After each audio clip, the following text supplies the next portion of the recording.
Assalamualaikum warahmatullahi wabarakatuh. Alhamdulillah jumpa lagi dengan aku di teman curhat. Dan hari ini udah tanggal 2 ya Oktober.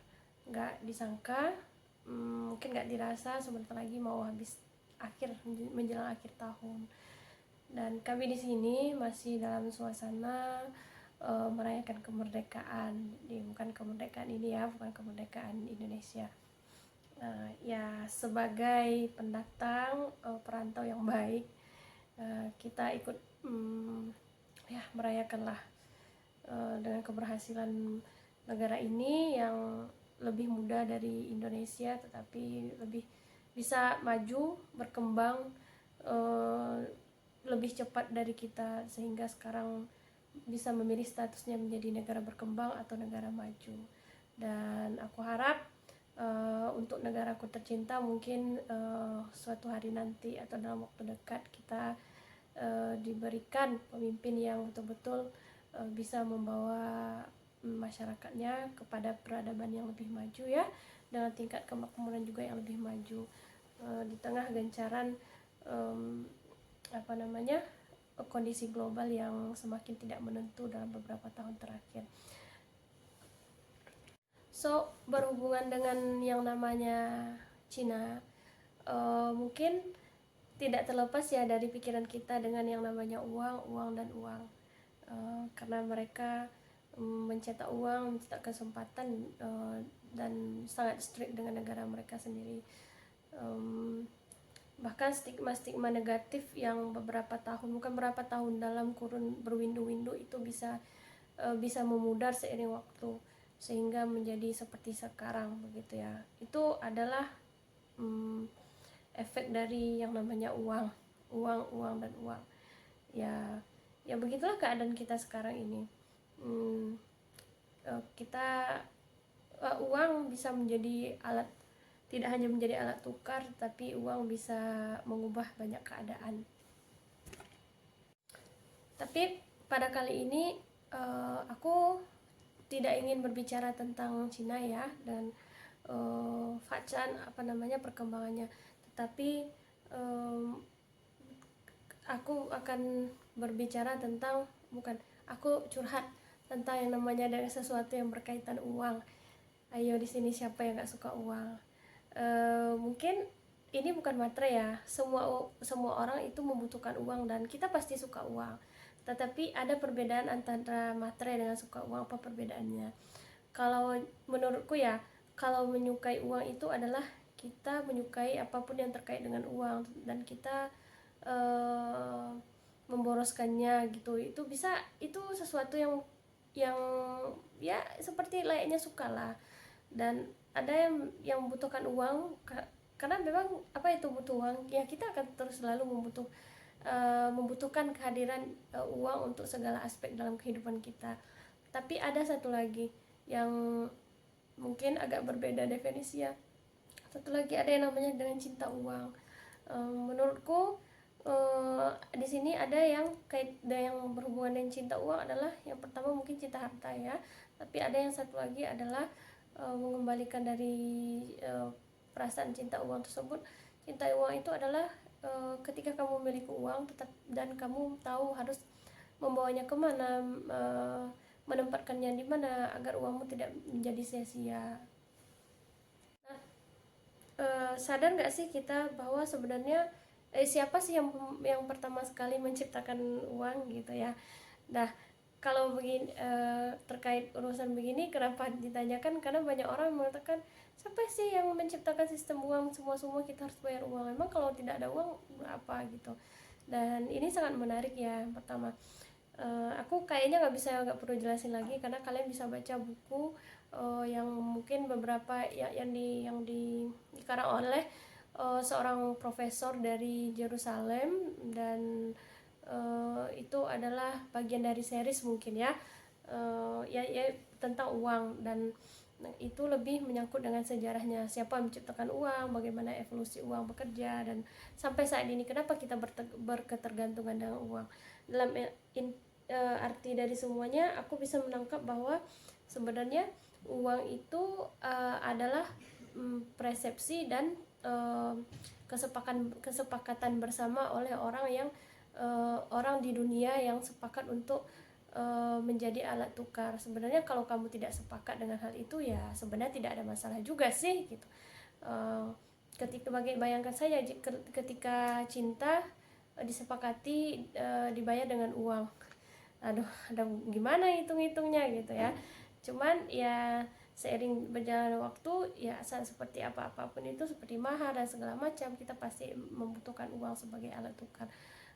Ya kali kalau berbelanja harus ditukar dengan kerangku gitu kan, seperti zaman dulu, aneh rasanya. Nah, kali ini sebenarnya yang aku mau ngomongin itu tuh satu ya. Aku ketika aku besar, sebenarnya dulu aku nggak tahu gimana cara nuker uang. Jadi waktu kecil aku tuh selalu disuruh ibu buat membeli sesuatu, kadang-kadang ya dikasih uang dan aku bakalan tanya ini kembaliannya berapa, dan itu kelas 2 SD aku masih demikian gitu. Bayangin aja di tahun 2000, sekitar 2001, aku masih belum tahu gitu kembalian uang tuh gimana. Itu saking saking ibuku tidak memberikan uang gitu. Bukan ibuku ingin mendidik aku, enggak. Pada dasarnya memang saat itu kita tidak punya uang selain dari untuk kebutuhan sehari-hari, ya demikian sih. Dan orang-orang juga demikian kebanyakan di tempatku begitu. Tapi yang kali ini aku mau bicarakan adalah bahwasanya meskipun uang itu adalah mindset dan kesepakatan yang kita buat bersama, yang kita mengikutinya, tapi dengan ada uang ini kita ketergantungan, dan beberapa kita memiliki yang namanya sifat kalau aku bilang sih ya, money sickness, money syndrome, sindrom uang begitu. Dalam artian uang ini bisa menjadi banyak masalah dan banyak penyakit mental orang-orang menurutku. Yang seperti yang pertama gitu ya, penyakit mental. Aku heran kenapa sebenarnya teman-temanku itu tuh lebih banyak uangnya daripada aku gitu. Cuman aku lihat kenapa mereka nggak terlalu cukup. Dan ini juga terjadi, ini yang penyakit yang pertama ya, ketika kita pulang ke tempat, ke desa gitu ya, bisa saja dua orang petani atau nelayan itu yang sama-sama, ya mereka sama-sama nelayan, mereka sama-sama dapat untung, tapi kenapa ada satu keluarga yang selalu terjebak dengan yang namanya utang, sedangkan satu keluarga lagi itu bisa yang namanya meningkatkan taraf kehidupan begitu ya. Dan ini sangat jelas, padahal mereka mereka mendapatkan prospek yang sama, prosperity yang sama, tapi kenapa selalu terjebak dengan yang namanya uang. Nah, ini aku lihat ya, kadang-kadang penyakit yang pertama itu adalah bahwa kita tidak memiliki yang namanya keterikatan hubungan yang baik dengan uang. Apa itu hubungan yang baik dengan uang? Hubungan yang baik dengan uang adalah ketika kamu ya kayak tadi memiliki rasa cinta kepada uang. Dalam artian cinta di sini adalah kamu tahu kamu bisa menjaganya dan kamu bisa merawatnya begitu. Aku percaya bahwa uang itu adalah sesuatu yang bisa tumbuh, bukan sesuatu yang bisa habis gitu. Tetapi mindset ini kan hanya dimiliki oleh beberapa orang saja, demikian. Karena kenapa? Uang yang sedikit, kita belajar ya dari pelajaran ekonomi, mungkin sering diajarkan bahwa keuntungan prinsip ekonomi adalah mendapatkan keuntungan dari modal yang sedikit-dikitnya. Ini bukanlah sesuatu yang pelit atau bagaimana, tetapi bagaimana kita mengalokasikan uang tersebut. Kebanyakan banyak orang yang aku lihat mereka masih miskin, masih berada di taraf kehidupan di taraf dan selalu terlilit hutang. Itu bukan gara-gara mereka tidak punya utang, bukan gara-gara mereka tidak memiliki uang. Aku lihat penyakit adalah kita memiliki uang, tetapi kita tidak bisa mengalokasikannya dengan baik. Dan ini aku lihat beberapa prinsip orang Indonesia, khususnya yang di dekat-dekatku ya, memiliki prinsip begini: selama kita hidup kenapa tidak gitu. Ini mungkin menjadi diskusi yang panjang sih, dalam artian terlalu pelit tidak boleh, kita tidak boleh terlalu pelit, terlalu irit, tetapi juga bukan berarti kita harus bisa berfoya-foya, dalam artian kamu mencari hari ini untuk makanmu hari ini, itu menurutku ya sesuatu yang ya tidak ada ubahnya ya dengan kucing di jalanan misalnya gitu. Kenapa aku bilang demikian? Karena kalau kamu mencari hari ini tanpa kamu memikirkan besok dan kamu memikirkan yang kemarin, ya itu berarti jatuhnya seperti rezekinya hewan begitu ya. Sementara kita manusia, kita memiliki free will dan kita memiliki pengetahuan untuk mengelola hari esok begitu ya, dan memikirkan hari ke belakang gitu.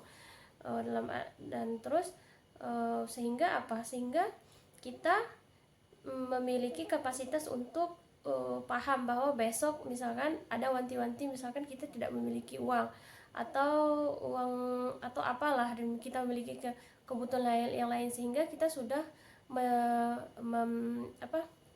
mempersiapkannya hari ini. Dalam artian di tahap ini kebanyakan kita, mindset kita adalah bahwa rezeki ya rezeki di mana saja ada begitu, tapi besok ya kita cari lagi. Dan almarhum ayahku adalah salah satu yang begini, sementara ibuku yang selalu menjadi menjadi bumper ban serap di belakang ya. Jadi aku pikir penyakit yang pertama ini tidak memahami, tidak mencintai uang, itu adalah hal yang berat menurutku. Nah, ada lagi yang penyakit yang kedua yang aku lihat dari orang-orang kita adalah bahwa kita terlalu memilih-milih yang namanya pekerjaan agar mendapatkan uang. Pada dasarnya jika yang kita tuju adalah uang, maka kita akan belajar bagaimana menciptakan uang, bagaimana menghasilkan uang. Dan ini adalah salah satu pola yang aneh menurutku, yang aksi tidak sesuai dengan reaksi. Jadi aku dan kakakku itu setelah tamat kuliah, kita tidak memiliki pekerjaan tetap, bukan tidak memiliki pekerjaan tetap, kita tidak memiliki pekerjaan yang bisa dibilang layak lah untuk seorang sarjana, demikian ya.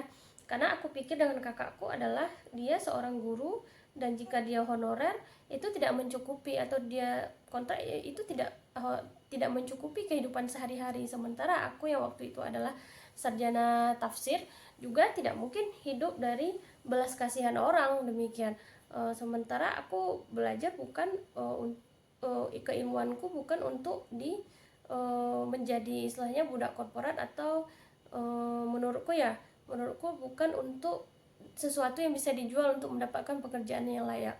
Dan apalagi hingga saat ini pun ya, pekerjaan, sistem melamar pekerjaan di Indonesia itu tuh menurutku agak aneh, demikian. Sehingga aku pikir dan kakak aku pikir, kami berpikir bahwa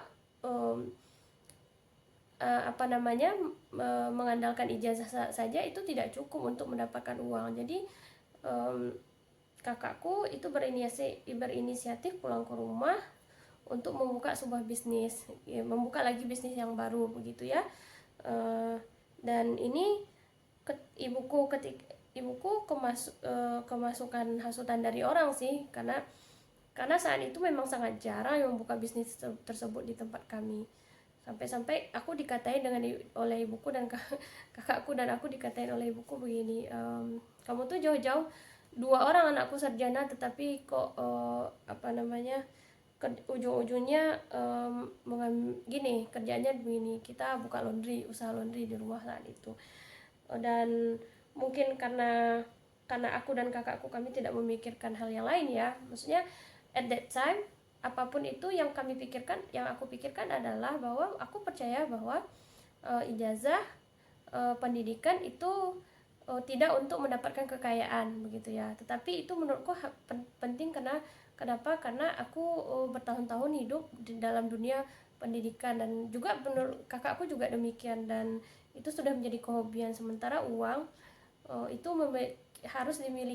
kita harus memiliki skill yang lain untuk mendapatkan uang, demikian. Sehingga akhirnya kakakku dan aku tuh membuka yang awal-awalnya ditertawakan oleh tetangga samping kiri kanan, dan bahkan juga ada yang mencemoohkan gitu.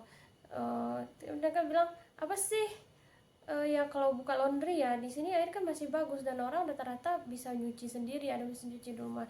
Dan aku pikir nggak apa-apa juga sih, sehingga beberapa saat kemudian ya alhamdulillahnya dengan usaha tersebut adik aku tuh bisa sekolah yang lain, dan kakak aku bisa dia bisa memiliki penghasilan yang lebih besar daripada sebenarnya daripada uh, daripada orang yang memiliki yang menggunakan ijazahnya untuk bekerja saat itu ya. Dan itu dia, dalam artian apa, kebanyakan kita adalah berpikir bahwa seperti apa yang orang pikirkan gitu. Sebenarnya masalahnya adalah apa terkait dengan uang. Seharusnya kita akan mencari, kita akan mempelajari apa, tidak, kita akan menggunakan apa yang telah kita pelajari gitu. Dan menurutku ya, pergi sekolah atau pendidikan yang tinggi atau tempat-tempat yang tinggi atau kursus yang tinggi itu bukanlah untuk jika dia tidak diciptakan untuk menciptakan uang. Aku pikir itu jika kamu dan tujuannya adalah untuk uang, sebaiknya kamu tidak usah sekolah menurutku sih. Sebaiknya kamu mempelajari tentang uang. Tapi ada yang satu hal yang kamu tidak dapatkan di luar sana, di luar sekolah, itu adalah apa, kemampuan untuk berpikir kritis dan kemampuan untuk berpikir lebih terorganisir, dan kamu juga lebih paham dengan hal yang banyak hal terkait menyangkut kehidupanmu yang lain. Karena menurutku ya, beberapa keadaan ya, kebanyakan orang, ada orang yang memiliki uang banyak tapi mereka tidak paham, yang seperti kasus yang pertama tadi. Banyak orang yang bisa menjadi kaya dalam beberapa waktu lalu stuck dan menjadi runtuh dalam beberapa waktu. Itu bukan dikarenakan rezekinya sudah tidak ada lagi, tetapi manajemen mereka yang tidak teratur. Dan ada juga orang yang ketika sudah kaya, mereka tidak bisa mengelola kehidupan yang lain, contohnya seperti kesehatan, memakan apa yang mereka mau, karena mungkin tidak teredukasi dengan baik terkait hal itu. Lalu dibilang ada juga yang berpikir begini, orang-orang yang terkaya di dunia itu lahirnya bukan dari bahkan banyak yang tidak tamat sekolah. Iya, we accepted that, aku mengakui hal itu, tapi jangan salah bahwa mereka berinvestasi lebih banyak, orang tua mereka, keturunan apa, leluhur mereka, orang tua mereka itu berinvestasi lebih duluan ketimbang kita. Setidaknya maksudnya ya, kalau kamu sekolahnya tidak baik di waktu kecil gitu, atau orang tuamu memang bukan yang memiliki sesuatu yang besar di masa lalu yang bisa diturunkan, ya kamu dengan sendirinya nggak bisa dong berleha-leha dengan nggak jelas. Ada beberapa orang yang memang lucky, dan bisa belajar hidup sangat keras di jalanan di sana, cuman itu presentasinya sangat kecil dan belum tentu itu adalah kamu. Nah, yang ketiga, aku tuh nemuin penyakit orang tuh begini. Pernah nggak sih kalian tuh dengar kata-kata gini, untuk dia minta utang tetapi buat jalan-jalan gitu, dan dia meminta utang untuk membayar keperluan yang lain. Itu menurutku aneh sih, dan aku pikir hanya orang-orang bodoh yang melakukan itu. Tetapi ketika semakin besar, semakin dewasa, justru aku melihat banyak orang yang demikian dalam kehidupan, dalam keseharian. Dalam artian apa, mereka, orang demikian, mereka lupa mana yang menjadi utama, mendahulukan kebutuhan primer dan kebutuhan tersier mereka. Aku punya pengalaman. Jadi kemarin ketika aku pulang pagi-pagi, aku disuguhin dengan yang menurutku itu terlalu banyak sih menurutku, dengan jajanan pagi gitu ya. Sebenarnya nggak ada masalah, cuman menurutku dengan uang yang sebanyak itu, yang semahal itu untuk jajanan pagi, aku pikir itu sangat mubazir begitu ya. Sehingga ya oke, yang pertama it's okay aja, nggak fine, aku nggak komen. Yang kedua, aku komen, aku bilang nggak usah dibeliin yang mahal-mahal, karena ya makanan di rumah, pertama makan di rumah itu ada, yang kedua aku juga tidak terlalu suka dengan menghamburkan uang. Nanti uangnya juga bisa dipakai untuk kebutuhan yang kecil, kebutuhan kecil tapi penting. Sepenting gini loh, kamu beli baju yang bisa kamu tunda buat besok, untuk beli beras gitu misalkan, atau 10.000, 20.000, 50.000 itu kamu buat pergi jalan-jalan sore hari. Tapi sebenarnya air di rumahmu itu tuh masih belum ada begitu, restock yang besok gitu. Dan itu menurutku adalah sesuatu pemikiran yang aneh, sampai aku bilang ke saudaraku, aku bilang begini, aku nggak komen, tetapi ketika pas dia bilang ada uang 10.000 mau bayar air galon, aku bilang what. Maksudnya gini loh, kita menghabiskan uang untuk jajan yang itu ya, itu istilahnya kebutuhan tersier ya, sementara untuk kebutuhan primer itu tuh kita lupa. Nah, aku menemukan banyak hal yang begini dari kehidupan orang, sehingga apa, sehingga aku selalu, ketika aku tanyain orang minta utang buat apa, aku selalu tanya buat apa gitu. Kalau dia bilang buat ini, kalau aku lihat dia kemarin misalkan ada untuk ini, beli bajunya ada, ya aku bilang aja aku nggak ada gitu. Maksudnya begini, kebutuhan itu kan ada kebutuhan primer, kebutuhan sekunder, kebutuhan tersier ya. Jadi ada orang yang menurut mereka semua kebutuhan itu sama aja, sama butuhnya, bahkan japitan rambut itu sama butuhnya, padahal nggak penting-penting banget gitu.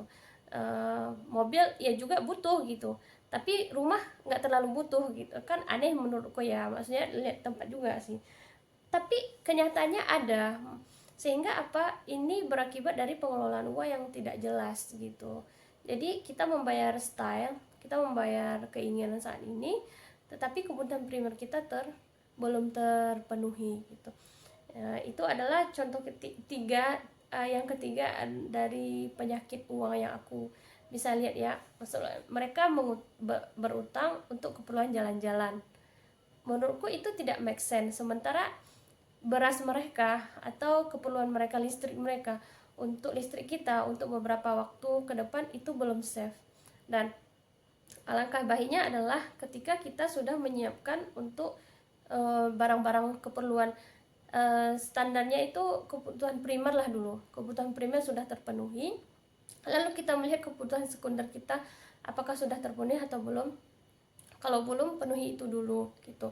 Nah, selebihnya adalah, kebutuhan itu adalah kebutuhan untuk tersier. Jadi polanya adalah lengkapi dulu kebutuhan primer, lalu kebutuhan sekunder. Adapun yang lebih itulah hakmu untuk foya-foya. Kalau dikatakan, kalau ditunggu begitu, kapan kita bisa ininya, bisa senang-senangnya, ya emang nggak ada. Makanya lu cari uang yang tepat, yang benar gitu. Kalau ada udah siap untuk kebutuhan primer, untuk kebutuhan sekundernya, nanti pasti bakalan ada kebutuhan tersiernya.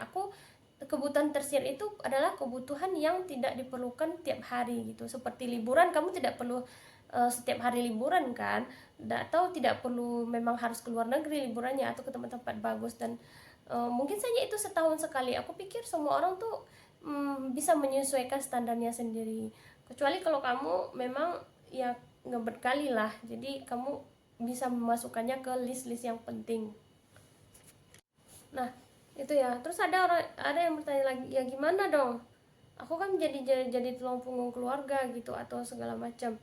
Nah, aku nggak tahu ya ini benar atau salah, tapi menurutku setiap orang yang sudah dewasa itu berhak menanggulangi dirinya sendiri, baik itu perempuan ataupun laki-laki. Makanya di sini aku tidak pernah menerima yang namanya sandwich generation ya. Karena setiap orang, menurutku setiap orang yang memiliki tangan, kaki, pemikiran, ketika dia sudah dewasa, dia berhak menentukan hidupnya sendiri dan tidak perlu diurus lagi kecuali hal-hal yang paling penting. Ya walaupun keadaannya memang dia masih bisa menjadi tanggung jawab gitu. Namun ada beberapa orang yang menjadi penghalang untuk orang lain. Banyak kisah yang aku dengar bahwa si A tidak bisa melanjutkan karena masih ada terkait dengan si B, harus menyelesaikan adiknya atau siapanya, demikian ya. Dan aku pikir itu sesuatu yang aneh menurutku. karena setiap orang itu memang harus mandiri. Dia kalau bilang tapi kan bagaimanapun dia saudaranya, dia ininya, dia itunya, seharusnya bukan disupport demikian, tapi diajarkan gitu ya. Ketika tidak ingin mau diajarkan, ketika harus banyak alasan, ya sudah, biarkan saja dia sendiri. Karena pada kenyataannya beberapa kali aku bilang, orang yang datang kepada aku bilang selalu begini, seorang itu tuh nggak bakalan mati karena dia nggak punya uang, tapi orang itu bakalan mati karena emang udah waktunya mati gitu.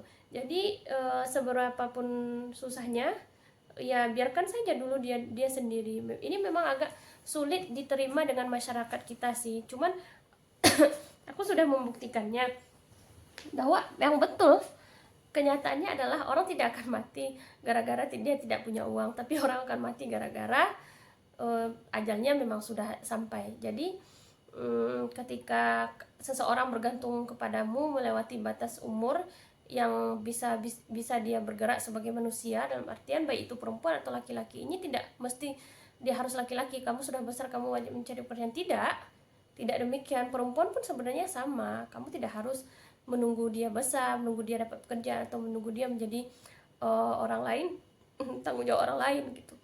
Setiap individu harus bisa mandiri sendirinya.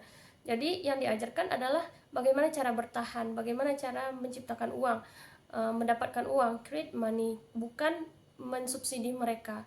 Dan bukan kesalahan sih, kebanyakan yang aku lihat dari tradisi kita adalah kita mensubsidi. Kita lebih senang disubsidi daripada diajari. Sementara yang menurutku yang lebih tepat itu adalah kita mengajarinya bagaimana mencari uang, tidak mensubsidi mereka dengan uang gitu. Dengan begitu kamu bisa lepas sendiri, dan kamu bisa mengurus kehidupanmu, dan orang-orang yang menjadi tanggunganmu itu bisa mengurus juga hidup mereka sendiri. Ini berbeda persoalannya jika yang kamu urus adalah orang tuamu, karena itu adalah sebuah bukti pembaktian, demikian. Jadi sebenarnya bagaimana sih hubungan yang baik dengan uang itu? Yang pertama menurutku ya, hubungan baik dengan uang itu adalah yang pertama, orang yang memiliki hubungan baik dengan uang bukanlah dia orang yang kaya, tetapi dia bisa meletakkan dan memanfaatkan uangnya dengan baik dan benar begitu, dan tidak pernah kekurangan gitu. Dalam artian kekurangan di sini adalah kekurangan sampai yang bisa membuat masalah selanjutnya gitu. Apakah bisa merasakan orang atau bagaimana. Jadi sebenarnya karena uang itu adalah mindset, dan kekayaan juga menurutku adalah mindset ya. Jadi sebenarnya bagaimana berhubungan dengan uang yang baik gitu. Yang pertama, belanjakanlah dia sesuai dengan apa yang menjadi kebutuhanmu, bukan kesukaanmu begitu. Karena kalau dikatakan kesukaan itu semua pasti banyak hal yang kita suka. Uang itu dia tidak berbunyi, dan jikalau dikatakan 1 detik dia bisa saja habis, demikian. Dan sementara untuk mencarinya, untuk mendapatkannya ya butuh usaha yang lebih, untuk orang-orang standar ya, bukan orang-orang yang mainannya tuh udah besar gitu. Nah yang kedua adalah biarkan uangmu bertumbuh. Gimana sih dalam artian bertumbuh di sini? Mungkin bagian kalian bakalan ada yang mengatakan bahwa mungkin dalam bentuk saham atau segala macam. Bukan itu bentuk saham dan sejenisnya, itu adalah cara zaman sekarang mungkin. Tapi menurut aku sesuatu uang itu akan bertumbuh jika kamu mempergunakannya untuk keahlian yang lain, atau untuk sesuatu modal yang lain, demikian, yang bisa digunakan sewaktu-waktu ketika kamu membutuhkan. Sesimpel ketika kamu menyimpan uang jajan, dan ketika kamu membutuhkan sesuatu untuk membeli keperluanmu, demikian untuk membayar hobimu, yang kemudian hobi itu sebenarnya bisa menciptakan hal yang lain di masa yang akan datang, atau dengan investasi pendidikan, meningkatkan taraf statusmu itu. Lalu apa bedanya untuk disimpan begitu ya? Kalau disimpan, biasanya kalau nilai uang itu akan terus selalu tergerus dengan yang namanya inflasi. disimpan itu ada, sebenarnya bukan cari aman sih menurutku, tapi disimpan itu adalah aku nggak tahu ya, buat sekarang menurutku uang disimpan itu tanpa ada ininya kayaknya enggak juga sih. Memang uang yang baik itu adalah uang yang bisa diputar balikkan, diputar lagi dan selalu beranak. Yang ketiga, hubungan yang baik dengan uang itu adalah dengan cara mengalokasikannya sesuai dengan tingkat-tingkatan kebutuhan. Yang pertama, penuhi dulu kebutuhan primer. Ketika kebutuhan primer terpenuhi, berarti kamu bisa memenuhi kebutuhan sekundermu. Ketika kamu sudah memenuhi kebutuhan sekundermu, berarti kebutuhan tersier itulah untuk yang namanya kamu belanjakan untuk kehidupan lifestylemu, gaya kehidupan mewah-mewahmu. Dan kalau dikatakan dan ini tiap-tiap orang berbeda ya, tiap-tiap orang berbeda kebutuhan primer.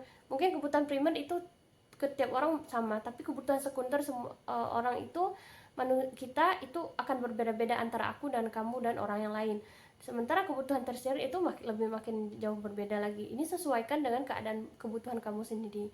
Misalkan kamu di desa yang tidak membutuhkan yang namanya kendaraan yang memang terlalu mewah. Karena kenapa? Yang dibutuhkan adalah kendaraan yang kuat, tangguh, dan bisa digunakan dalam semua medan gitu. Jadi kamu tidak perlu membayarnya untuk sesuatu yang gaya, yang berhubungan dengan life seperti apa yang digunakan orang-orang di kota. Tetapi kamu pasti akan memilih yang kuat, yang tahan, yang kokoh, yang sesuai dengan tempatmu. Ya walaupun itu mahal tidak apa-apa.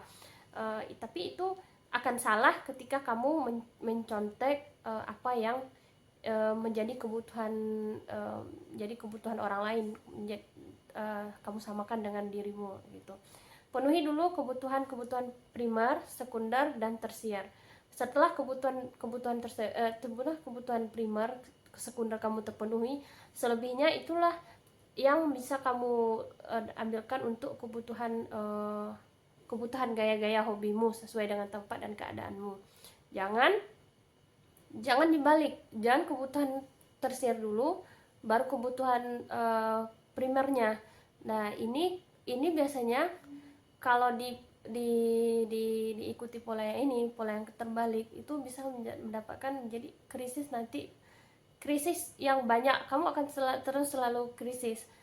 Contoh dengan gimana sih contohnya? Misalkan ketika kamu melihat baju baru yang bagus di Shopee atau di tempat belanja yang lain yang murah, sementara satu harga bajumu itu tuh sudah bisa melengkapi untuk kebutuhan periodasimu dalam beberapa waktu, dalam 1 bulan gitu. Jadi kamu lebih mementingkan mana? Kalau menurutku, aku lebih mementingkan untuk periodasi dulu. Kehidupan gaya segala macam nanti aku akan beli ketika ada yang lebih, ada kebutuhan yang lebih, atau di bulan depan. Kalau dibilang nanti kan modelnya sudah out, ya sudah, ya nggak apa-apa, nanti model yang baru kan juga akan datang gitu. Tapi ada juga yang mengatakan bahwa ya gimana bisa gitu, kita orang miskin selalu, nggak ada uang, ya mindset beginilah yang bisa menjebak banyak orang. Demikian, alih-alih berpikir bagaimana mendapatkan uang, memutarbalikkan uang, justru mengambil kesempatan dalam waktu yang sempit gitu. Dan ini aku lihat banyak kenapa orang-orang di sekitar kita selalu banyak kelilit dengan yang namanya kesulitan. Nah, mungkin ini yang terakhir ya. Yang terakhir adalah bagaimana berhubungan baik dengan uang. Nah, yang terakhir adalah jangan pinjamkan uangmu kepada orang yang tidak tepat. Dan ya walaupun bukan sekali sih, kebanyakan kita akan karena kita tahu posisinya bahwa uang itu tuh sebenarnya lebih kuat daripada agama ya. Kalau untuk zaman sekarang, dia bisa membuat dua orang dengan ideologi berbeda menjadi sepakat, bisa membeli banyak hal, bisa membeli ya mungkin kedamaian atau segala macam, bisa membeli cinta untuk saat ini, bukan membeli cinta, bisa membeli pernikahan atau bisa membeli kecantikan. Demikian. Yang terpenting adalah salah satu cara berhubungan baik dengan uang adalah tidak menyerahkannya kepada orang yang salah. That's kind of like your money is your love gitu. Uang adalah seseorang, bisa kalau diibaratkan dia bisa seperti seseorang yang kamu cintai. Ketika kamu mencintai seseorang, kamu tidak akan memberikan orang tersebut, menyerahkan orang tersebut kepada orang yang salah. Aku pikir demikian. Kenapa? Karena kayak seperti yang aku bilang tadi, ketika aku melihat orang-orang di sekitarku, mereka memiliki mental yang buruk terhadap uang, memiliki hubungan yang buruk dengan uang, aku tidak akan pernah memberikan mereka pinjaman gitu, walaupun sedikit pun. Jangan, karena kenapa? Itu akan menjadi ladang penyakit nanti. Ya kalian tahu sendirilah bahwa zaman-zaman sekarang orang-orang yang memiliki hubungan buruk dengan uang, kebiasaan juga memiliki mental yang buruk di kehidupannya. Cara berpikirnya agak aneh di luar sana. Jadi aku pikir itu ya tadi, bagaimana hubungan yang baik dengan uang itu. Yang pertama, kita paham alokasinya di mana segala macam. Yang kedua, ya mendahulukan yang mana yang kebutuhan primer, sekunder, dan tersier. Yang ketiga, ya uang yang baik mungkin adalah uang yang terus selalu berkembang. Yang keempat adalah ya memang mencintai uang tersebut seperti kamu mencintai orang, dalam artian apa? Kamu tidak memberikan pinjaman atau tidak menyerahkan uangmu kepada orang yang tidak tepat gitu. Jadi dari sini mungkin kalian untuk lebih jauhnya kalian bisa membaca buku dari yang judulnya apa ya, memang The Money sih, Money, kedua-duanya adalah money. Mungkin nanti aku bisa spill. Dan yang itu tadi, penyakit uang itu memang mungkin tidak terasa, mungkin kamu tidak sadar, tapi otomatis kamu bakal banyak melihat dalam kehidupan sehari-hari. Dan mungkin terkait generasi sandwich ya, masalahnya adalah jangan suka memberikan subsidi kepada keluargamu, tetapi ajarkan mereka bagaimana cara mencari uang.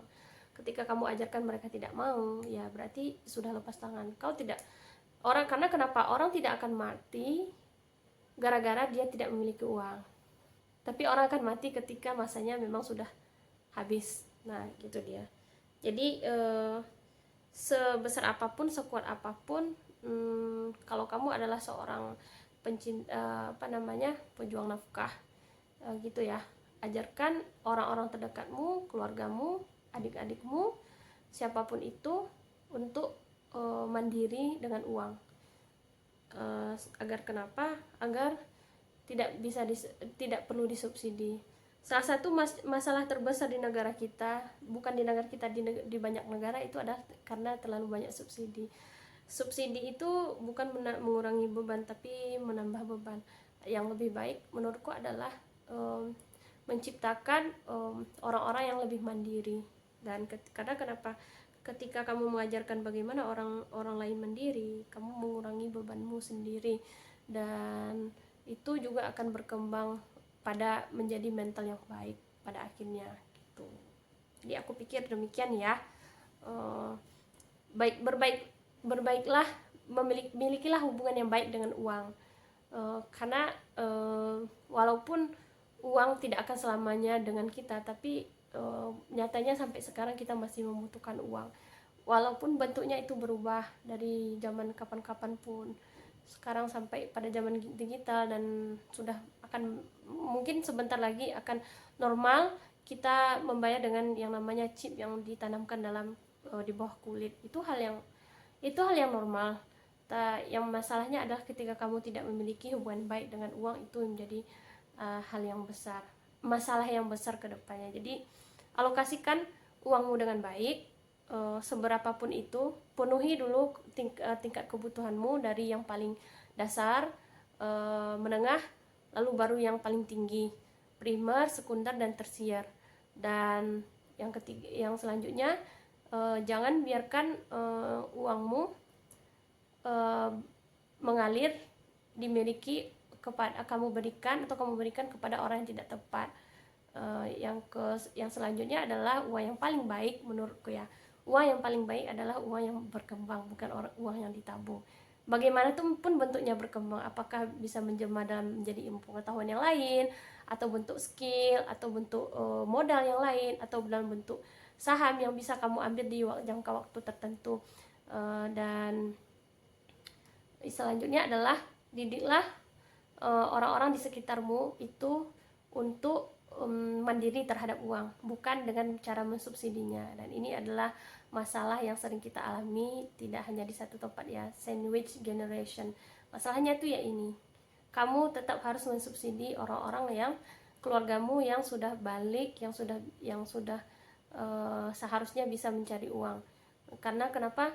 Masalahnya adalah pelajaran uang ini tidak dimiliki, pelajaran uang dan cara bertahan hidup tidak diajarkan di sekolah dan tidak ada masuk dalam kurikulum sekolah. Itu adalah kurikulum kehidupan yang seharusnya diajarkan setiap orang tua kepada anaknya gitu.